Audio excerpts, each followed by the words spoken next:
오늘 우리 목포주안교회 설립 36주년 기념주일 예배에 오신 여러분들을 주님의 이름으로 환영하고 축복합니다. 교회를 통하여 우리에게 내리시는 하나님의 놀라운 복이 우리 주안의 모든 성도 여러분들에게 함께 하시기를 바랍니다.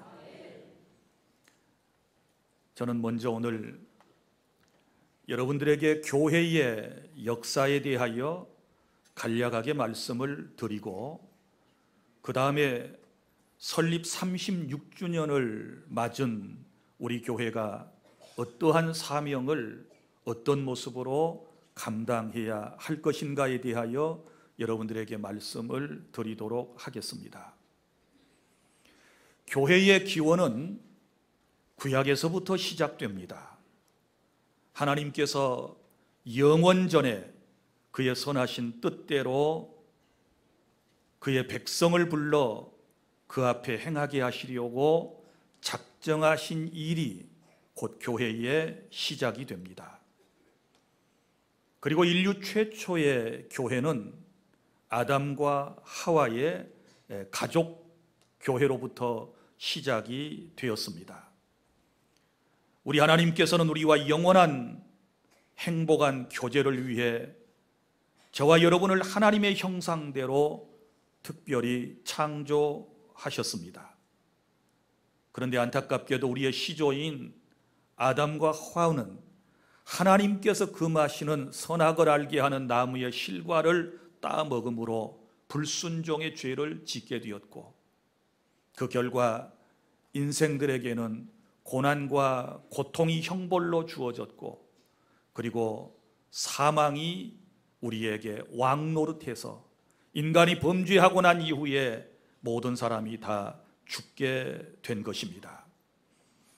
그러나 사랑의 하나님께서는 우리를 포기하지 아니하시고 어떻게 범죄한 이 인생을 다시 회복시켜서 영원히 살 수 있으실까? 그 강구책을 하나님께서 내놓으셨는데, 그것은 다름이 아닌 성삼위 하나님께서 우리의 구원을 위하여 또한 교회를 계획하신 놀라운 일입니다. 성부 하나님께서는 구원받을 사람을 선택하셨고, 성자 예수님께서는 구원받을 사람의 죄악을 위하여 하늘에서 인간의 몸을 입고 이 땅에 내려오셔서 인간의 죄를 대신해서 십자가에 피를 쏟고 죽는 일이셨습니다. 그리고 또한 보혜사 성령 하나님께서는 선택된 사람이 이 땅에 태어나면 예수님을 믿고 구원받을 수 있도록 모든 일들을 성령 하나님께서 하시기로 성삼위 하나님께서 소위 도모하셨던 것입니다.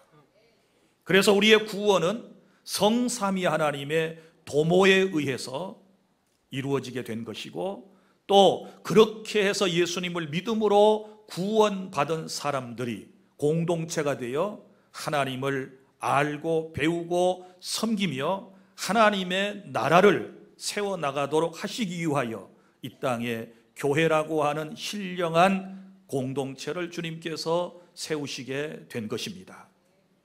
그리고 특별히 신약의 교회는 어떻게 생겨났습니까? 구약의 기반을 두고 근거를 둔 신약 교회는 우리 예수님께서 이 땅에 사람의 몸을 입고 오셔서 저와 여러분의 죄를 대속하기 위하여 십자가에 피를 쏟고 대신 죽지 않으셨습니까? 그런데 예수님께서는 그분의 능력과 하나님의 놀라운 능력을 통하여 또 약속하신 대로 돌아가셨다가 사흘 만에 다시 사시게 되셨습니다. 이것을 우리는 부활이라고 그럽니다. 부활하신 예수님께서는 부활체로 40일 동안 이 땅에 사는 사람들과 함께 계시다가, 그리고 500여 명이나 되는 사람들이 지켜보는 가운데 예수님께서는 하늘로 올라가셨습니다. 이것을 승천이라고 그럽니다. 예수님께서는 하늘로 올라가시면서 자신의 분신인 교회를 이 땅에 남기고 가신 것입니다. 사랑하는 여러분, 교회의 태동은 이렇습니다. 자, 이러한 예수 그리스도의 십자가의 죽으심과 그리고 예수님의 부활하심과 예수님의 승천하심을 똑똑히 목격하고 예수님과 함께 했던 사람들이 이제 예수님이 하늘로 올라가시고 난 이후에 자연스럽게 모임을 가졌습니다. 성전에 모였습니다. 집에 모였습니다. 그리고 예수님을 찬양하기를 시작했습니다. 예배하기를 시작했습니다. 그러면서 자연스럽게 교회라고 하는 공동체가 이 땅에 생겨지게 된 것입니다. 그러니까 교회의 기초는 다른 데 있는 것이 아니라 바로 예수 그리스도의 십자가의 사건과 예수 그리스도의 부활하심과 그리고 또한 그분의 승천하심과 또 올라가시면서 다시 오시겠다고 약속하신 그 말씀 위에 오늘날 교회가 세워졌다라고 하는 사실을 믿으시기를 바랍니다. 처음에 우리 기독교는 저 이스라엘 땅에 예루살렘에만 한정되어 있었습니다. 그러다가 어느 날 스데반 집사의 일로 인하여 온 교회 안에 박해가 일어나기를 시작했습니다. 박해를 통하여 수많은 크리스천들이 이제 죽는 핍박을 당하는 이런 일들이 생기기를 시작했습니다. 그래서 예루살렘에 머물러 있던 이 크리스천들이 안디옥으로 그리고 수리아로 이곳저곳 전 세계로 흩어져 나아가 살기를 시작했습니다. 그래서 자연스럽게 그리스도인들이 온 세계에 나가서 흩어져 살면서 흩어진 그곳에 가서 그들이 기거하는 사는 그곳에 가서 복음을 전함으로 오늘날의 기독교가 온 세상에 펼쳐지게 되었다라고 하는 것은 여러분이 너무 잘 알고 있는 사실입니다. 그래서 너희가 성령을 받으면 권능을 받게 될 것이고 권능을 받고 난 이후에 해야 할 일은 예루살렘과 온 유대와 사마리아와 땅끝까지 이르러 내 증인이 되리라고 주님께서 말씀하신 그대로 복음은 예루살렘을 넘어서 이제 사마리아 땅으로 그리고 사마리아를 넘어서 이 복음은 저 수리아 시리아 땅으로 그리고 이 복음은 터키 쪽으로 그리고 유럽으로 로마로 그리고 유럽을 전역화를 이제 복음화를 시켜나가고 그리고 이 복음이 영국으로 넘어가게 됩니다. 영국으로 넘어간 복음은 대서양을 건너 미국 땅으로 이제 건너가게 되고 그곳에서 교회를 통하여 하나님의 나라가 계속해서 확장되다가 우리 대한민국 땅에는 언제 복음이 들어왔는가? 그러면 공식적으로는 1885년 4월 5일 부활절에 제물포항 지금의 인천항을 통해서 장로교 선교사인 언더우드와 그리고 감리교 선교사인 아펜셀러를 통하여 이 땅에 공식적으로 복음이 들어오게 되었습니다. 처음에는 미미했습니다. 그러나 하나님의 은혜 가운데 우리 기독교는 크게 번성해 가기를 시작했습니다. 이제 얼마 전에 통계에 의할 것 같으면 한국 종교 현황 보고서를 문화체육부 관광부에서 발표를 했는데 여러분 하나님의 은혜 가운데 기독교는 특별히 개신교는 967만 명이나 되는 숫자로 증가를 했습니다. 그리고 불교 인구가 760만 명, 천주교 신자들이 389만 명, 원불교 신자가 8만 4천 명, 유교 신자가 7만 6천 명이라고 발표를 했습니다. 그러니까 한국인의 종교 가운데 우리 기독교가 으뜸을 차지하게 되었고 이제는 1000만 이상의 성도들이 하나님을 경배하며 하나님을 예배하고 또 전 세계에 선교사를 가장 많이 파송한 국가로서의 사명을 우리 대한민국 교회가 감당하고 있다는 사실을 여러분이 기억하시기를 바랍니다. 우리 목포 땅에는 언제 복음이 전파되었을까요? 우리 목포에는 1897년 10월 1일 목포항의 개항과 함께 기독교가 들어왔습니다. 그 후에 하나님의 은혜 가운데 지금은 400여 개의 교회당이 이 목포에 있고 그리고 5만 5천에서 약 6만 명 정도로 추산되는 개신교 기독교 신자들이 하나님의 영광을 위하여 하나님의 나라 확장을 위하여 지금도 힘써 일하고 있는 이런 놀라운 복을 우리 목포가 받게 되었던 된 이 사실에 대해서도 저와 여러분이 감사해야 될 줄 믿습니다. 목포 주안교회는 1983년 6월 13일에 설립이 되어 오늘 만 36주년 기념 예배를 우리가 드리게 되고 이제 37년 차를 맞이하는 뜻깊은 오늘 주일 예배를 드리면서 이 모든 것이 전적인 하나님의 은혜였음을 우리는 하나님께 고백하지 아니할 수 없습니다. 목포 주안교회는 본당에 지금 여러분이 계시는 이 교회당과 그리고 남학의 주안교회당과 그리고 용해의 용해 주안교회와 그리고 베트남의 호치민 주안교회와 다낭의 주안센터와 또한 캄보디아의 이제 주안센터와 교회 그리고 또 태국의 치앙마이의 우리 주안센터와 교회 그리고 얼마 전에 세운 미얀마의 주안센터와 교회 등이 있고 또 조만간에 필리핀에 가서 금년에는 또 하나의 교회를 우리가 세우게 될 것입니다. 이 모든 것은 전적인 하나님의 은혜이고 하나님께서 우리 교회를 통하여 주신 일들이기 때문에 모든 영광은 우리 하나님께서 받으시게 될 줄로 믿습니다. 이제 우리 교회가 37주년을 이제 시작하면서 우리가 정말 어떤 교회가 되어야 할 것인가에 대해서 고민해 보아야 하는 것입니다. 여러분, 모범된 교회의 모델을 우리가 어디서 찾을 수 있을까요? 이 땅의 교회에서는 온전한 교회가 없다고 제가 늘 여러분에게 말씀을 드렸습니다. 그러나 그럼에도 불구하고 우리는 사도행전적인 그런 교회, 사도행전에 나타난 교회를 가장 건강한 모범적인 교회로 우리는 생각을 하고 오늘 그 사도행전에 나타난 초대교회, 초대 예루살렘 교회에서 있었던 일들을 여러분들에게 소개해드리면서 우리 교회가 이런 교회가 되었으면 하는 바람을 가지고 우리 교회가 지향해야 될 몇 가지를 여러분들에게 말씀을 드리도록 하겠습니다. 첫째, 우리 교회는 어떤 교회가 되어야 할까요? 기도하는 교회가 되어야 합니다.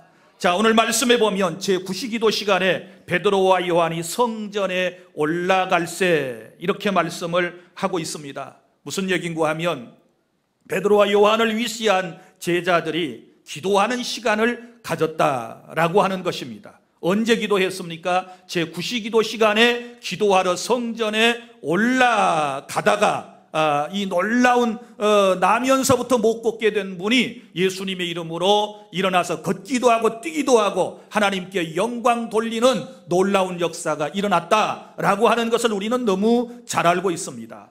사랑하는 여러분, 유대인들은 적어도 하루에 3번씩 하나님께 기도하는 시간을 가졌습니다. 유대인의 시간으로 제3시, 삼시기도 시간은 오늘날 우리의 오전 9시를 얘기하는 것이고 그 다음에 6시가 있는데 6시기도는 정오의 기도, 난 12시의 기도를 말하는 것이고 오늘 본문에 나타나 있는 제9시는 유대인 시간으로 9시인데 우리 시간으로는 오후 3시를 얘기하는 것입니다. 그러니까 우리 시간으로 오전 9시 그리고 정오 그리고 오후 3시에 정기적인 그런 기도하는 시간을 유대인들은 가졌고 적어도 초대교회는 정말 하나님 앞에 열심히 기도하는 공동체였다라고 하는 것을 우리는 알 수 있습니다.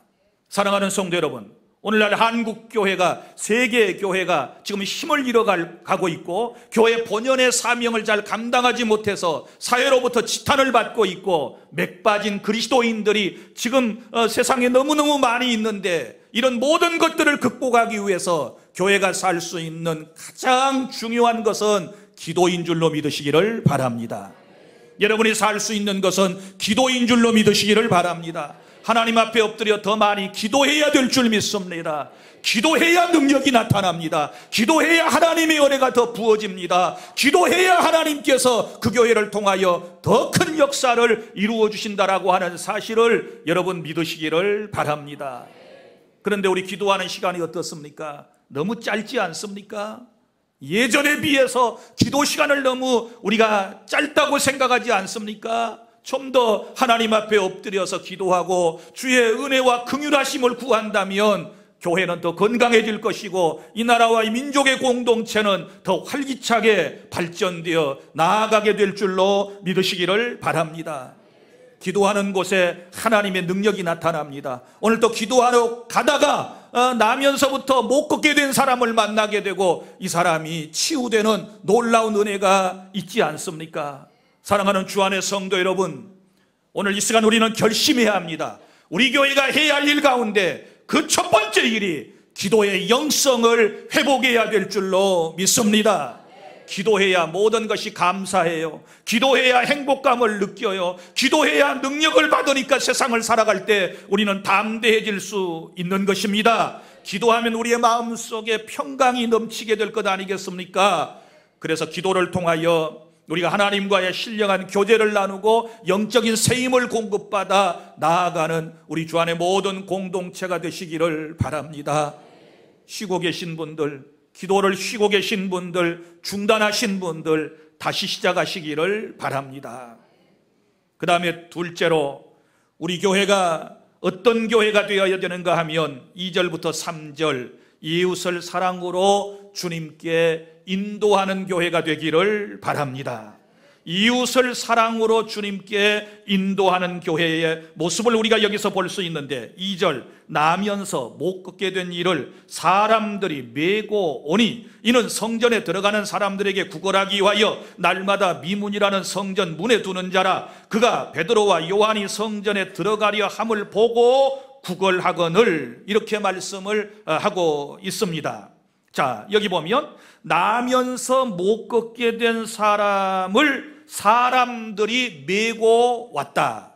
어디로 메고 왔습니까? 성전 미문으로 메고 왔습니다. 예루살렘 성전에는 미문이라고 하는 말은 아름다운 문이라는 뜻을 가지고 있는데 그곳으로 사람들이 늘 하나님께 예배하기 위해서 출입을 하거든요. 그래서 그 사람들이 많이 출입하는 곳에다가 나면서부터 못 걷게 된 이 사람을 누군가가 메어다가 놓았다. 메어다 놓은 목적이 무엇입니까? 구걸할 수 있도록.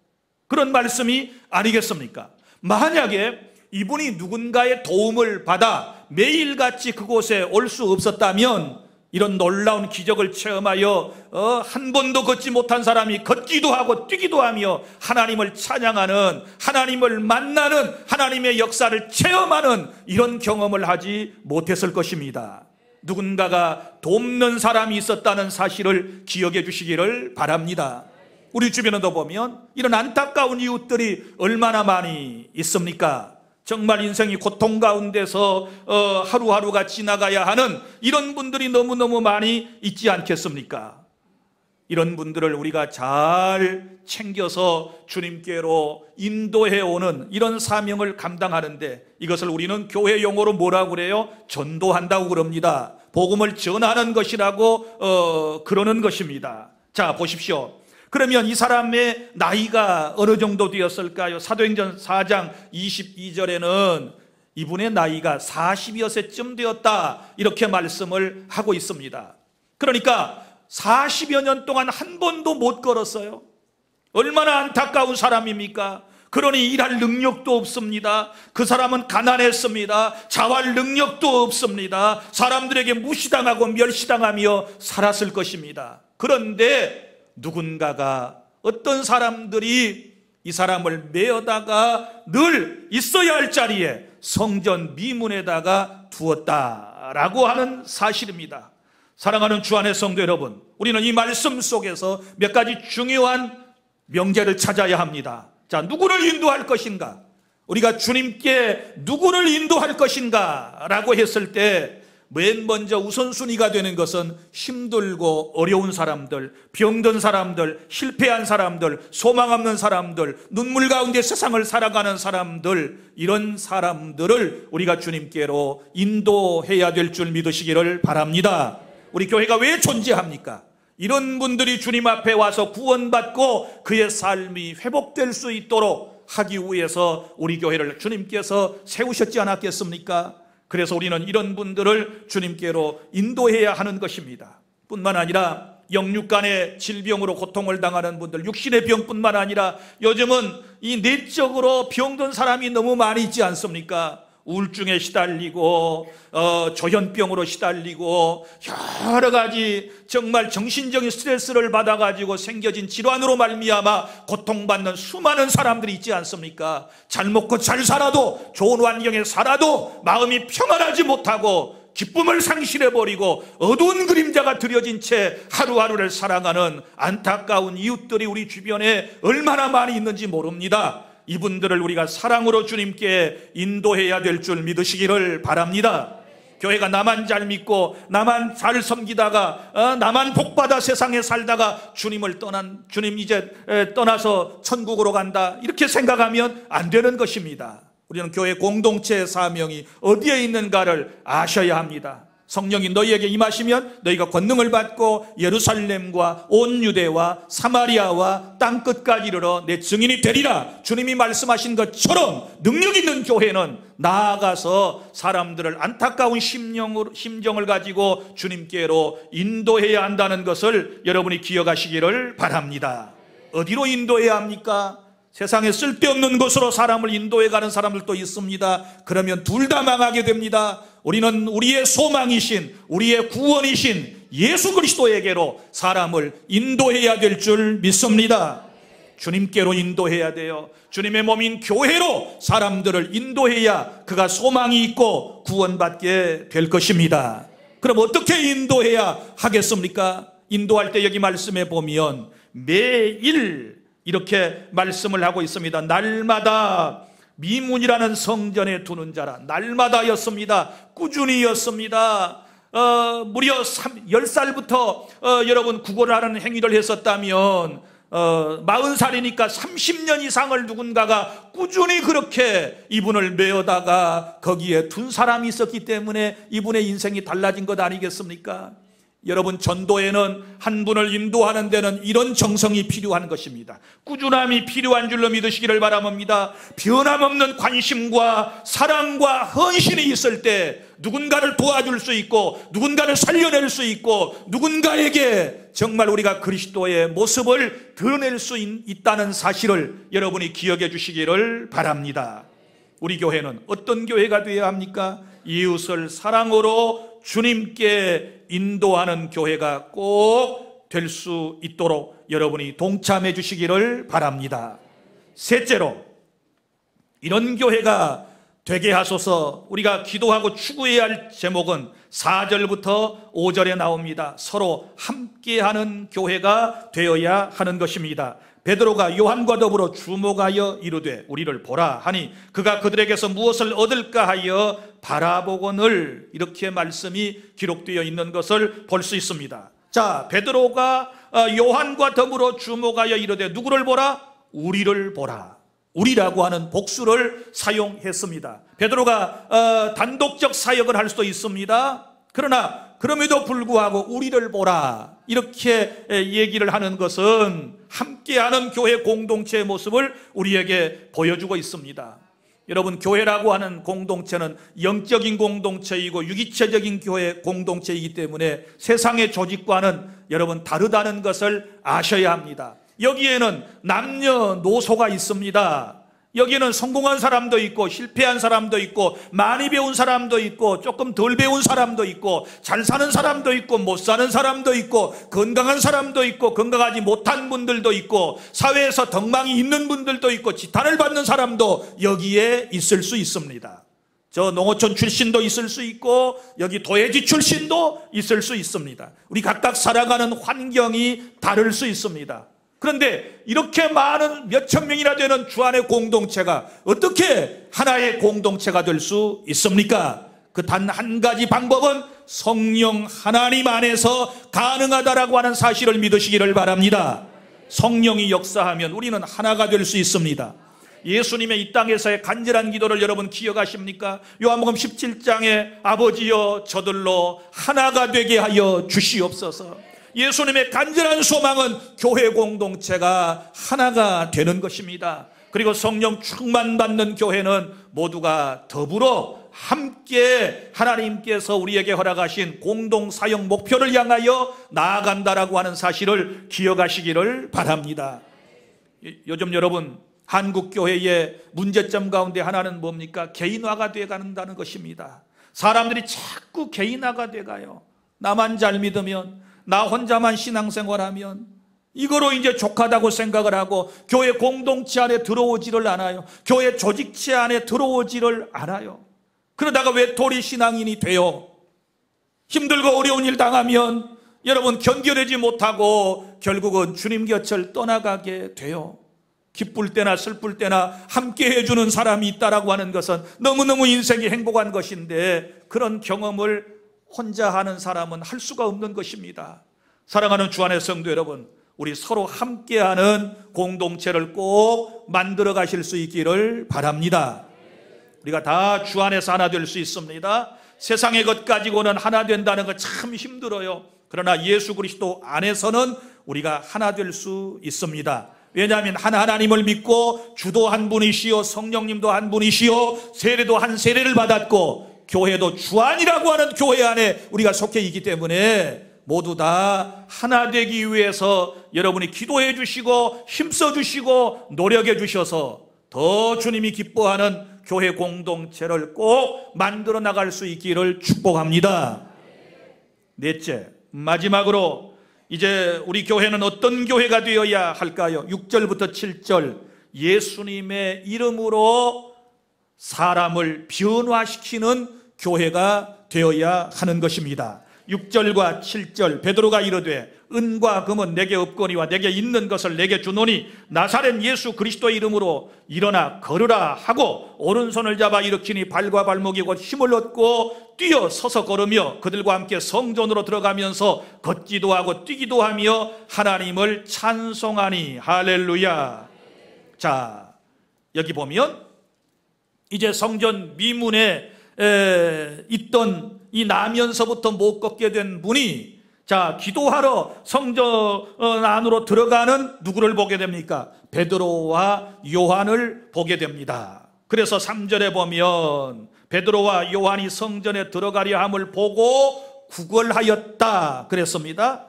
그때 베드로가 요한과 더불어 주목하여 뭐라고 말합니까? 우리를 보라 이랬습니다. 자, 구걸하려고 하니까 우리를 보라. 그러니까 우리를 보라 그러면 뭐예요? 이제 돈을 주든지 뭔가를 지금 줄 거라고 기대를 했거든요. 그래서 5절에 보면 그가 그들에게서 무엇을 얻을까 하여 바라보거늘 애처로운 모습으로 동전 몇 잎이라도 지금 쥐어주기를 바라보고 있는 것입니다. 그때 베드로가 말했습니다. 은과 금은 내게 없거니와 내게 있는 이것을 내게 준다. 나사렛 예수 그리스도 이름으로 일어나 걸으라 하고 오른손을 잡아 일으키게 되었을 때 40년 동안 한 번도 걸어보지 못한 이 사람이 발과 발목이 곧 힘을 얻고 뛰어 서서 걸으며 그들과 함께 성전으로 들어가면서 걷기도 하며 뛰기도 하며 하나님을 찬송하게 된 줄 믿습니다. 할렐루야. 우리 교회 공동체가 여러분 사람들에게 주어야 할 것이 무엇입니까? 바로 예수 그리스도를 전해주는 것입니다. 우리 교회는 예수 그리스도의 이름을 온 세상에 선포하고 예수 그리스도의 이름을 증언하여 여러분 인생을 죄에서부터 구원하고 인생의 어려운 문제를 해결하기 위해서 이 땅에 존재하는 공동체임을 여러분이 기억하시기를 바랍니다. 여러분, 세상 사람들이 바라는 기독교가 있지요. 세상 사람들이 바라는 이제 나름대로 어떤 교회를 향한 것들이 본문에서도 나타나게 되지 않습니까? 자, 보십시오. 먼저는 이 세상 사람들, 그러니까 이 나면서부터 못 걷게 된 분을 성전 미문에 두는 사람들이 크리스천이었는지 아닌지는 몰라요. 그러나 아닐 가능성이 참 많아요. 왜냐하면 30여 년 동안 그 일을 반복했단 말이죠. 그러나 그 성전에 드나드는 사람들, 요즘으로 말하면 교회 공동체 바라는 것이 뭐예요? 뭔가 물질적인 도움을 받고자 원하기 때문에 이 사람을 그곳에다가 놓았다 그 말이지요. 오늘날 세상에서도 우리를 향한 바람이 있을 것입니다. 교회 돈 좀 내놔라. 어려운 사람을 위해서 써라. 자기들은 내놓지 않아요. 그러나 교회에 대하여 요구를 합니다. 어떤 사람들은 넌 크리스찬이면서 무리한 요구를 교회에 하는 사람들이 있습니다. 그런 단체가 있습니다. 교회가 뭔지도 잘 이해하지 못하면서 교회가 다 나눠줘야 된다. 옳은 얘기입니다. 그러나 그분들은 교회에 대하여 아직 잘 모르시기 때문에 그렇게 얘기하는 것입니다. 여러분, 교회가 물론 가진 것이 많이 있으면, 은과 금이 있으면 그거 다 나누는 것입니다. 사도행전 2장에 보면 이미 나누었지 않았습니까? 오순절 성령 강림 사건 이후에 하나님의 은혜를 충만히 받은 크리스천들이 자기 집을 팔았습니다. 전답을 팔았습니다. 돈을 마련해서 사도들에게 갖다 주면서 이거 다 어려운 사람 나눠주세요. 그래서 다 나눠줬습니다. 있으면 나눠줘야 돼요. 나눠주는 것이 맞습니다. 그러나 누구의 강요에 의해서가 아니라 은혜 받은 사람들이 자발적으로 했다는 사실을 알아야 합니다. 주님의 마음, 하나님의 사랑을 가지고 그렇게 했습니다. 그렇지 않습니까? 그런데 자, 여기 베드로와 요한은 가진 것이 없습니다. 아마 이분들에게도 은과 금이 있었다면 은과 금을 틀림없이 이 나면서부터 못 걷게 되어 구걸하는 이분에게 주었을 것입니다. 그러나 없었습니다. 없었기 때문에 분명하게 말합니다. 은과 금은 내게 없거니와 내게 있는 것 이것을 내게 준다. 나사렛 예수 이름으로 일어나 걸으라 하고 명령하고 오른손을 잡아 일으킬 때에 일어서게 된 줄로 믿습니다. 우리 교회가 근본적으로 주어야 할 것이 무엇입니까? 예수님의 이름입니다. 만약에 베드로와 요한이 물질이 있어가지고 이분에게 돈 몇 푼만 쥐어주고 지나가 버렸다면 이 사람은 40년 아니 그 이후에도 계속해서 못 걷게 되고 거기에서 구걸이나 하고 계셔야 했을 것 아니겠습니까? 그러나 그 자리에서 돈 몇 푼 받는 것이 문제가 아니라 예수님의 이름으로 구원받고 일어서서 걷기도 하고 뛰기도 하고 하나님의 성전에 들어가서 하나님을 찬양하는 이 인생이 더 복된 인생인 줄로 믿으시기를 바랍니다. 우리는 여기서 교회가 지향해야 할 분명한 목표를 깨닫게 됩니다. 우리는 예수님을 전해야 됩니다. 믿습니까? 사람에게 중요한 것은 돈 몇 푼이 아닙니다. 물질 얼마를 쥐어주고 위로하는 그것도 중요하지만 그보다 더 중요한 것은 사람을 근본적으로 그의 문제를 해결해 주는 것입니다. 죄인된 우리가 죄에서 벗어나서 행복하고 구원받고 하나님의 백성으로 주님이 약속하신 복을 누리려면 예수님의 이름을 믿어야 하는 것입니다. 믿습니까? 예수님의 이름 안에 구원이 있고 예수님의 이름 안에 영생이 있고 여기에 행복이 있고 여기에 치유가 있고 여기에 하나님의 놀라운 비밀이 다 담겨져 있다라고 하는 사실을 여러분이 기억하시기를 바랍니다. 그래서 우리 교회는 예수님의 이름을 통하여 변화를 추구하는 교회. 자 보세요. 예수님의 이름으로 이분이 걷기도 하고 뛰기도 했다. 인생이 변화되지 않습니까? 달라지지 않습니까? 교회에 오면 예수님을 통해서 예수님을 만나서 구원받고 난 이후에 영과 육의 모든 질병이 치유되고 걷기도 하고 뛰기도 하며 성전에 들어가서 하나님을 찬양하고 그리고 변화된 모습을 세상 사람들에게 보여주는 이것이 우리 목포 주안교회가 감당해야 할 사명이라고 하는 것을 여러분이 기억하시기를 바랍니다. 여러분, 내가 예수님 믿고 변화된 모습을 세상 사람들에게 보여야 하지 않겠습니까? 10절 그가 본래 성전 미문에 앉아 구걸하던 사람인 줄 알고 그에게 일어난 일로 인하여 심히 놀랍게 여기며 놀라니라. 세상 사람들이 우리를 평가할 때 저 사람 술주정병이었는데 저 사람 세상에서 지탄받는 사람이었는데 저 사람 세상 살아가는 게 개차반 것 같은 인생이었는데 어떻게 저렇게 변화될 수 있어? 어떻게 저렇게 달라졌어? 아, 교회 가서 예수 믿고 그렇게 되었어. 이렇게 사람들이 평가할 수 있는 그런 변화된 삶을 저와 여러분이 살아갈 수 있기를 바랍니다. 교회가 한 일이 무슨 일입니까? 함께 걷고 뛰는 기쁨이 있어야 돼요. 이건 구원의 은총을 진실로 받은 사람이 함께 걷고 함께 뛰며 함께 주님을 찬양하는 이런 은총이 있어야 될 줄 믿습니다. 말씀을 맺습니다. 이제 교회 설립 36주년을 맞는 우리 교회, 여러분 이전보다 더 기도에 힘써 주시기를 바랍니다. 그래야 능력이 임합니다. 그래야 기쁨이 회복되고 영성이 회복될 수 있습니다. 또한 여러분, 사랑으로 우리 주변의 어려운 사람들을 주님께로 많이 인도하는 사명을 감당해 주시기를 바랍니다. 그리고 우리 주 안의 공동체, 하나님의 특별한 섭리 가운데서 우리가 다 한 식구가 되었지 않았습니까? 한 가족이 되었다면 모두 다 성령 안에서 함께 하나 되는 이런 노력을 해야 될 줄 믿으시기를 바랍니다.